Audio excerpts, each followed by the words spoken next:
이번 시간에는 데이터베이스에 대해서 배워보도록 하겠습니다. 자, 이 데이터베이스는 우리가 단어는 좀 생소하지만 사실 여태까지 배웠던 데이터들을 가지고 좀 더 체계적으로 다루는 거라고 생각을 하시면 돼요. 이 데이터베이스란 개념부터 먼저 잡아볼게요. 자, 데이터베이스는 이 데이터의 양이 굉장히 많을 때 이 방대한 양의 데이터를 우리가 좀 더 손쉽게 다룰 수 있도록 만들어 놓은 것을 의미를 해요. 그래서 여기서 검색하고 수정하고 추가하고 삭제하고 이런 작업들이 좀 더 쉽게 되도록 엑셀에서 만들어 놓은 것을 의미를 합니다. 그래서 이 데이터의 구조를 살펴보면은 이런 식으로 우리가 많이 봤던 데이터의 형태들이죠. 그래서 보면은 이 구성이 이 하나하나가 지금 순번, 이름, 기수, 전화번호, 후원금, 날짜, 주소라고 해서 어떤 장학재단에서 후원금을 넣어 놓은 이런 현황들을 정리해 놓은 표래요. 자, 이 데이터를 각각을 보면은 하나하나는 우리가 필드라고 부르는 항목들이거든요. 그래서 얘는 뭐 순번에 있는 필드, 이름에 있는 필드, 기수 필드, 전화번호 필드, 후원금 필드 이런 식으로 해서 필드의 형태로 관리를 해요. 그래서 요거를 이름을 좀 더 통용적으로 사용하기 위해서 필드라고 명칭을 져준 거고요. 자, 이거 필드들이 다 모이면은 이제 하나의 레코드가 돼요. 이제 이 필드들이 하나하나가 다 모여서 예를 들면 여기는 태연이에 관련된 레코드, 태연이에 관련된 정보들이다 이렇게 얘기를 하고요. 이건 또 뭐 강설이에 관련된 정보들이니까 광설이에 관련된 레코드 이런 식으로 부를 수가 있겠죠. 그래서 필드가 모인 항목은 레코드라고 하고요. 이 레코드들이 또 여러 개 이렇게 모이게 되면은 이거를 이제 우리가 부르는 데이터베이스라고 합니다. 자, 영어로 데이터베이스니까 줄여서 DB라고 할 수가 있겠죠. 그래서 얘는 레코드들의 집합이고요. 그리고 엑셀에서 보면은 목록이라고 할 수도 있어요. 하나의 목록으로 되어 있기 때문에 목록이라고도 부릅니다. 데이터베이스의 특징을 보겠습니다. 데이터베이스는 연속적으로 데이터가 들어있어요. 그래서 얘 구조들도 동일하게 하나의 셀에 하나의 데이터만 들어가는 이런 구조로 되어 있습니다. 그래서 이 데이터가 연속성 없이 이렇게 중간에 빈칸이 있거나 빈 열이 있거나 이런 경우에는 하나의 데이터베이스로 간주되질 않아요. 그래서 보면은 이렇게 데이터베이스의 바로 뒤에 다른 정보가 들어있으면은 얘가 다 같은 데이터베이스로 간주가 되기 때문에 얘가 만약에 얘랑 다른 범주의 데이터베이스라면 이렇게 데이터를 붙여서 쓰면 안 됩니다. 항상 같이 모여 있는 것만 데이터가 연속적으로 동일 구조로 들어가 있어야만 같은 데이터베이스로 취급을 해줘요. 그래서 여기도 보면은 이렇게 연속된 하나의 직사각형 영역을 하나의 DB로 간주한다라고 쓰여져 있죠. 그래서 이런 형태로 구축이 되어 있는 걸 데이터베이스라고 합니다. 그러면 이제 데이터베이스를 가지고 우리가 어떤 작업들을 할 수 있는지 좀 볼게요. 자, 먼저 데이터 유효성 검사라는 걸 우리가 해볼 건데요. 이 데이터 유효성 검사는 데이터의 입력 오류를 방지하거나 입력 오류를 확인할 수 있는 기능입니다. 한마디로 데이터가 유효한 값인지 그거를 검사해주는 기능이에요. 그래서 이걸 하게 되면은 우리가 일단 잘못된 데이터를 입력할 수가 없어요. 그래서 뭐 예를 들어서 제가 시험 점수를 매겨서 점수를 입력을 할 건데 0부터 100까지의 점수가 입력이 돼야 되는데 그걸 초과하거나 혹은 0이 안 되는 마이너스 값, 뭐 이런 식으로 잘못 입력되는 경우들을 없애주는 거예요. 또는 우리가 주민등록번호 같은 거를 행정적으로 작업을 하다 보면은 이 주민등록번호 열쇠 자리를 다 입력을 해야 될 텐데 그걸 실수로 뭐 잘못 눌러서 숫자를 초과하거나 아니면 적게 입력하거나 이런 오류들이 발생할 수가 있겠죠. 이제 인간이 직접 입력하다 보면은 얼마든지 발생할 수 있는 오류들이에요. 그래서 그런 경우에 걔가 잘못됐다라고 우리에게 직접 알려줄 수 있는 기능을 이 데이터 유효성 검사가 해줍니다. 그 밖에도 셀에서 특정한 내용만 입력하고 싶을 때 그 내용을 제한할 수 있고요. 맞지 않는 데이터가 들어갔을 때도 그 셀이 무엇인지 쉽게 확인할 수도 있습니다. 자, 이제 예제를 통해서 그걸 한번 풀어보도록 할게요. 자, 지금 우리 첫 번째 유효성 검사라고 되어 있는 탭에서 작업을 시작을 할 거고요. 지금 보면 지점별 사은품 지급 현황이라고 되어 있죠. 그래서 지금 지급일과 이제 지점별로 사은품은 뭐가 있고 개수는 또 얼마가 주어졌는지 이런 것들을 정리한 표예요. 그래서 우리가 여기다가 이제 사은품을 입력을 할 건데 여기 들어갈 수 있는 항목을 오른쪽에 있는 리스트로 제한을 해볼게요. 자, 그래서 여기 들어가 있는 사은품이 종류가 여기 있는 6가지 내로 들어가야 됩니다. 그래서 그 밖의 내용이 들어가면 안 돼요. 그럼 이거를 이제 유효성 검사를 통해서 설정을 해볼게요. 지금 일단 사은품 적혀져 있는 C4셀 클릭했을 때는 이제 여기 보면 아무런 제한도 없죠. 우리가 아무거나 입력할 수 있어요. 뭐 저기 있는 뭐 양말 이렇게만 입력해도 아무런 문제가 없습니다. 자, 근데 얘를 우리가 유효성 검사를 걸어 볼게요. 이거 지우고 나서 설정을 쭉 해보겠습니다. 유효성 검사는 제가 설정할 항목을 미리 알려줘야 되기 때문에 셀을 다 선택을 해야 돼요. 제가 지금 C4셀부터 C33셀까지 빈 곳을 다 선택을 했습니다. 그리고 나서 이 탭 중에 데이터 탭으로 가볼게요. 이 데이터 탭에서 데이터 도구 그룹에 가보면 데이터 유효성 검사라는 이 아이콘이 있어요. 그래서 여기 뭐 체크 표시도 있고 뭐 제한하는 것 같은 요 금지 표시도 들어가 있죠. 그래서 데이터 유효성 검사 눌러보면은 여기 항목들이 또 나와요. 그 중에서 제일 첫 번째 있는 데이터 유효성 검사로 눌러서 옵션으로 들어갑니다. 그럼 여기 보면은 이제 뭔가를 제한할 수 있는 항목들이 나왔죠. 유효성 조건을 제한 대상을 설정해라. 제한 대상을 눌렀을 때 정수냐 소수점이냐 뭐 숫자 항목이냐에 따라서 이런 것들 선택해 줄 수도 있고요. 뭐 날짜, 시간, 텍스트 길이, 뭐 사용자 지정은 우리가 선택할 수 있는 항목이겠죠. 자, 이런 옵션들이 들어가 있어요. 우리는 이 중에서 목록을 골라볼게요. 왜냐하면 우리가 선택하려는 것들이 목록 형식으로 되어 있기 때문에 여기도 목록으로 골라서 들어갈 수 있는 항목을 제한을 하겠습니다. 자, 원본을 누르면은 이제 그 엑셀 셀을 선택을 할 수가 있어요. 그래서 이걸 누른 상태에서 커서가 활성화가 되면은 오른쪽으로 마우스 가져와서 F4부터 F9까지 선택을 하면은 자동적으로 요 절대 참조 형식으로 들어가게 되거든요. 그래서 여기는 이 원본의 형태는 F4부터 F9의 값만 들어갈 수 있다라고 제한을 하는 거예요. 여기 써있죠. 제한 대상을 목록인데 요 형태로만 제한을 하겠다. 그래서 확인 한번 눌러볼게요. 자, 확인 눌렀더니 달라진 게 하나 있어요. 지금 바로 볼 수가 있는 게 여기 화살표가 생겼죠. 자, 그럼 한번 눌러볼까요? 이 화살표를 눌러보면은 우리가 방금 제한했던 항목들이 여기 리스트로 들어와 있죠.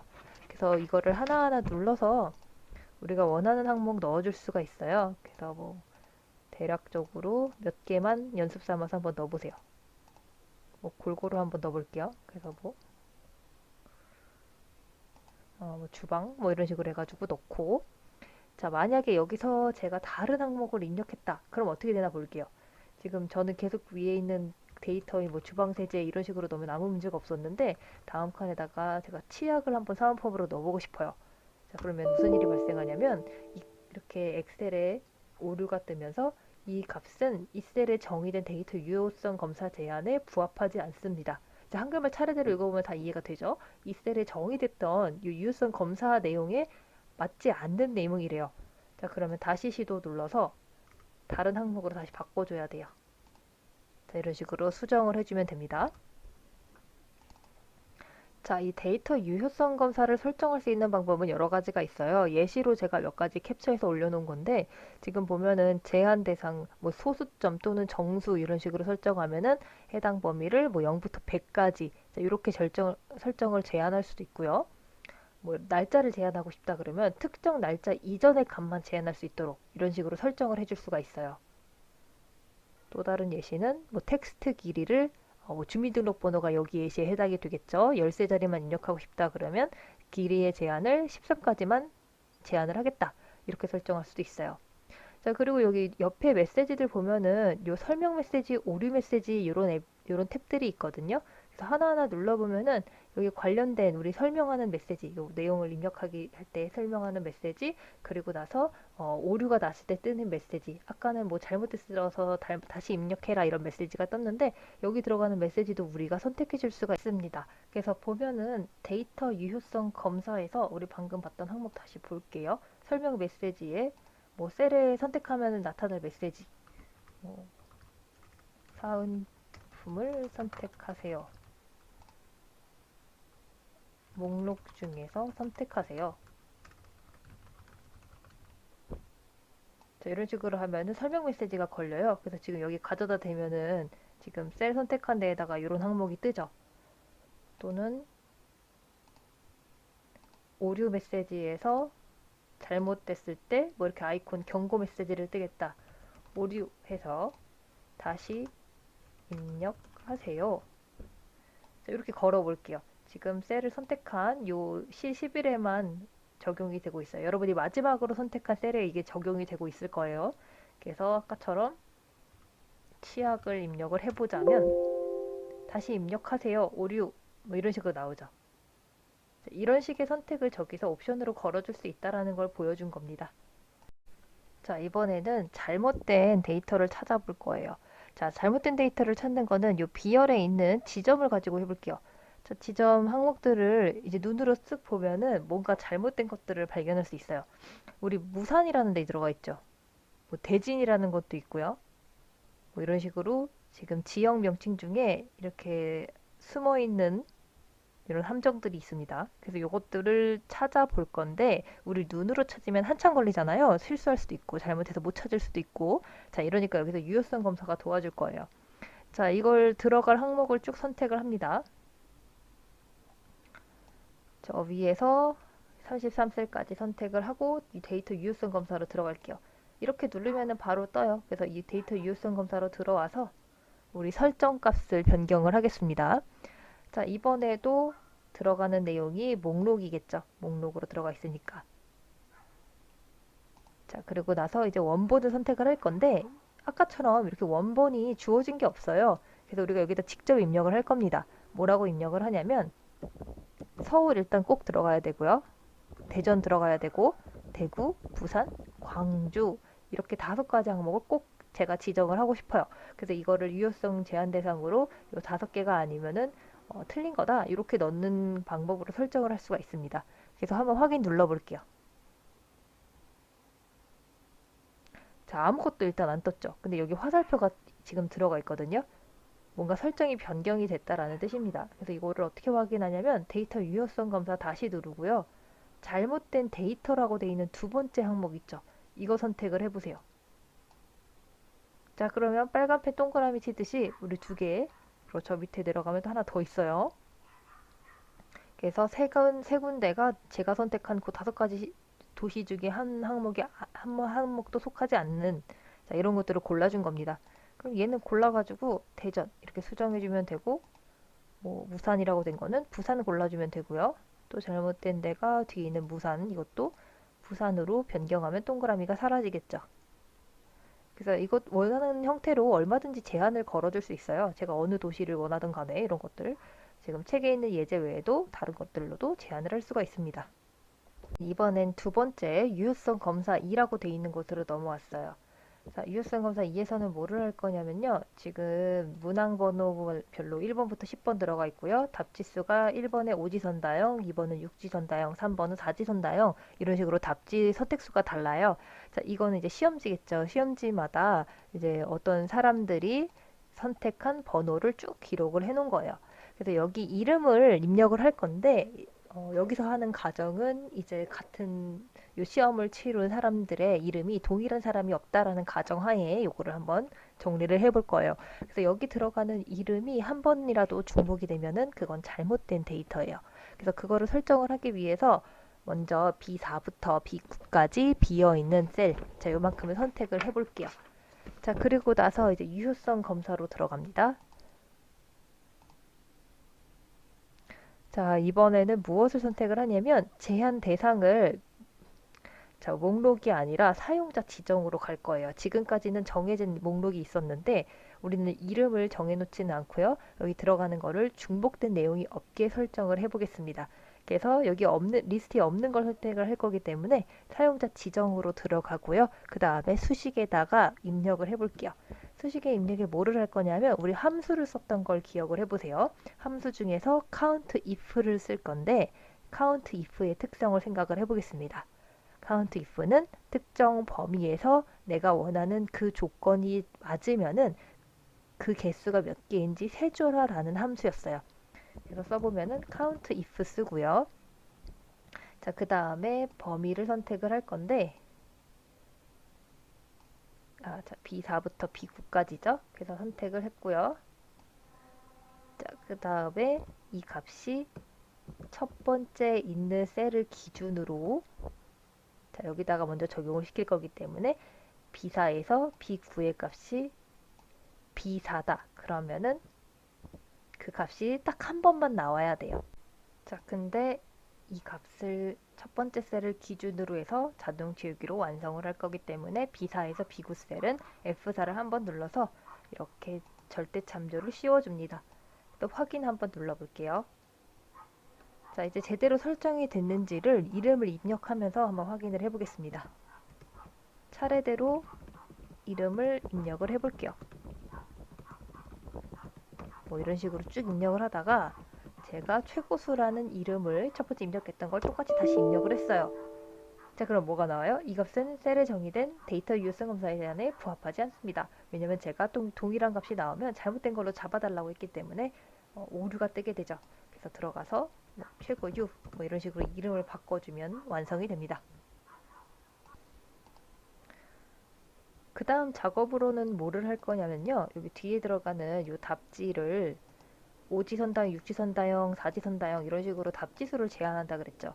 네, 여기 들어가는 값이 실수로 이 수치를 넘기거나 이 수치에 미달했을 때, 자, 예를 들면 이 값은 0에서 5 사이의 값을 선택할 수가 있잖아요. 이제 뭐 0도 사실은 아니겠죠. 1, 2, 3, 4, 5.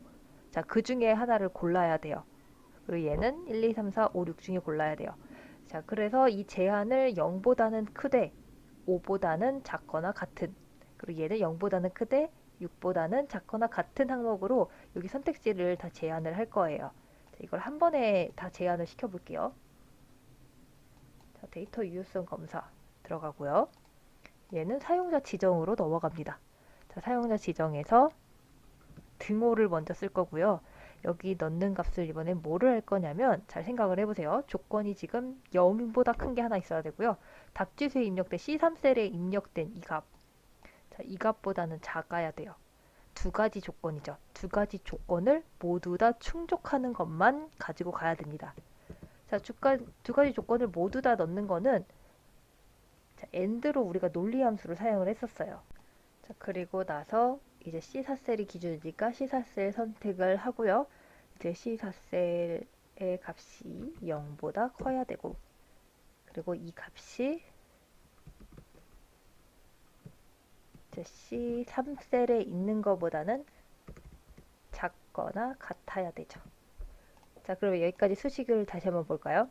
자, 두 가지 조건을 넣는데요. 그 조건이 하나는 C4셀, 이 첫 번째 항상 그 범위 내에서 제일 첫 번째 셀을 기준으로 제가 쓰는 거예요. 그래서 C4셀은 0보다는 크고요. 그리고 이 값이 C3셀에 입력한 이 답지수보다는 작거나 같아야 돼요. 근데 이렇게만 돼서 우리가 입력이 되면 정말 좋은데 우리가 셀 주소를 하나 좀 변경을 해줘야 돼요. 왜냐면 이 첫 번째 셀을 가지고 전체를 완성할 거기 때문에 얘한테서 뭔가를 변경을 해야 됩니다. 자, 그러면은 이 셀 주소 뭐를 변경을 하느냐? 혼합 참조로 사용해야 되는 것 같긴 해요. 그죠? 그래서 혼합 참조가 어떤 식으로 적용이 되냐면 항상 첫 번째를 기준으로 옆으로 갈 때, 그리고 아래로 갈 때 이런 것들을 생각을 해줘야 됩니다. 그래서 지금 봤더니 이 값이 기준이 오른쪽으로 가면은 조건도 하나 더 오른쪽으로 옮겨서 C3셀에 있는 조건이 D3셀이 돼야 될 거고요. 그 다음에 E3셀, F3, G3, H3 이런 식으로 쭉 이동을 해야 돼요. 얘가 밑으로 가더라도 이 셀은 위치, 이 삼행이라는 거는 변함이 없어야 되고요. 이 알파벳 값만 변경이 돼야 됩니다. 자, 그렇게 생각하면 쉽죠. 이제 삼행은 항상 고정이 돼야 되고요. 자, 그리고 C열은 변화할 수도 있기 때문에 그대로 두면 됩니다. 그래서 이 상태로 확인, 결과를 확인을 해볼게요. 자, 결과를 예를 들어서 C4셀에 있는 거를 7이라는 값으로 입력을 했다. 그러면 이런 식으로 오류가 뜹니다.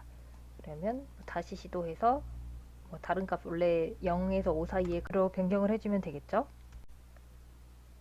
이제 데이터베이스를 가지고 또 다른 작업을 해볼게요. 정렬하는 작업입니다. 이 데이터베이스에서 가장 많이 하는 작업 중에 하나예요. 왜냐하면 데이터가 이제 방대하게 많을 때는 우리가 원하는 정보의 형태로 보기 위해서 걔를 변경하고 정리하는 작업을 많이 하기 때문에 이 정렬 기능을 굉장히 많이 쓰게 돼요. 예시를 들자면 이름을 보는데 이름을 가나다 순으로 정렬하고 싶다. 그러면은 이거를 여기서 정렬 기준을 선택을 해서 볼 수가 데이터를 볼 수가 있고요.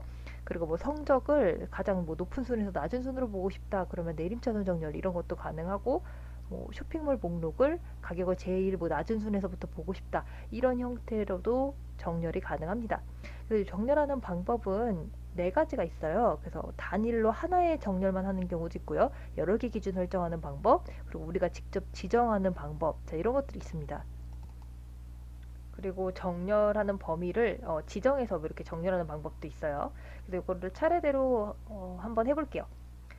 자, 이제 단일 필드 같은 경우는 우리 필드가 아까 그 데이터베이스에서 분야 하나하나를 필드라고 불렀었죠. 그래서 그 필드 하나를 가지고 정렬하는 방법을 단일 필드라고 해요. 하나를 정리한다 해서 정렬한다라고 해서 단일 필드라고 부릅니다. 자, 우리 세 번째 데이터 정렬과 부분합으로 넘어와서 정렬을 시켜볼게요.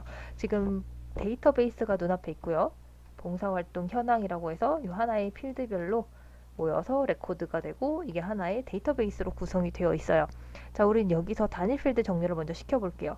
그 중에서도 이름을 가지고 정렬을 한번 해보도록 하겠습니다. 정렬할 필드에 있는 이 이름에 있는 항목 아무거나 하나 선택을 하고요. 그리고 나서 정렬을 시키는 거예요. 이 기능은 데이터 탭에 정렬 및 필터라는 그룹에 있어요. 여기 보면은 기억, 히읗, 히읗, 기억, 정렬 이렇게 되어 있죠. 여기서 기억, 히읗이라고 되어 있는 이 아이콘 첫 번째 걸 누르면은 이 메모로 여기 떠요. 설명이 텍스트 오름차순으로 정렬을 해서 최소값에서 최대값 순으로 정렬을 해보겠다. 그럼 누르면은 기억부터 히읗 순으로 되고요. 반대로 누르면은 히읗부터 기억 순으로 정렬을 할 수가 있습니다. 자, 이거는 뭐 숫자도 마찬가지예요. 숫자에 있는 순번 부분을 누르고 기억 키우 누르면 수치 형태, 자, 기억 기억 누르면 반대의 역순으로도 정렬을 해줍니다.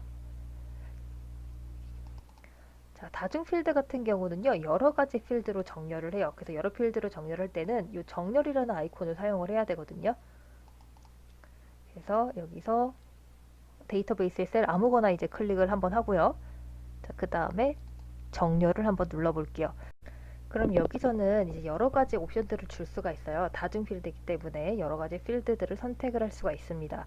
먼저 첫 번째 기준을 정렬 기준을 눌러서 이 항목들을 볼게요. 제일 첫 줄에 있는 내용들이 다 들어가 있죠. 순번, 이름, 대학, 성별, 학년, 봉사의 종류. 요거를 필드를 가지고 정렬을 선택을 하면은 요 아래에 있는 데이터베이스에 다 정리가 되는 거거든요. 그래서 이 적용이 되는 거거든요. 그래서 이거를 보면은 차례대로 종류 한번 눌러볼게요. 지금 가지고 있는 값 중에서 이 마지막에 있는 종류를 가지고 선택을 할 건데요.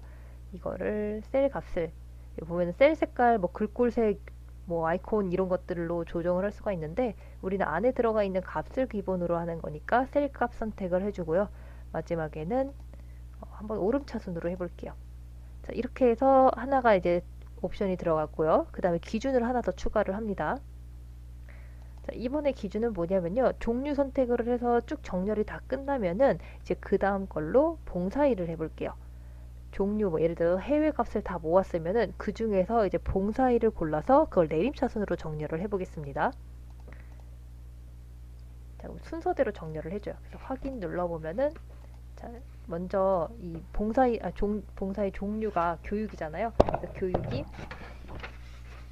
지금 뭐 5부터 3까지 이렇게 또 그 안에서 내림차순 형태로 들어갔고요.